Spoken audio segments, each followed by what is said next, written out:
பொய் வழக்குகளை பதிவு செய்யும் விடிய அரசின் அராஜக போக்கிற்கு அதிமுக பொதுச் செயலாளர் எடப்பாடி கே பழனிசாமி கண்டனம் தெரிவித்துள்ளார்.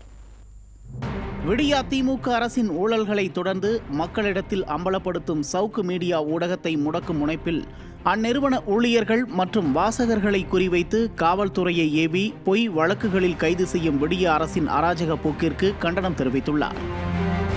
ஊடகங்கள் மற்றும் பத்திரிகைகளை தன் கைகளுக்குள் வைத்துக்கொண்டு தான் ஏதோ நல்லாட்சி வழங்குவது போல ஒரு பொய் பிம்பத்தை உருவாக்கி அந்த மாய உலகத்தில் ஸ்டாலின் திளைத்துக் கொண்டிருப்பதை அடிக்கடி சுட்டிக்காட்டுவதாக குறிப்பிட்டுள்ளார்.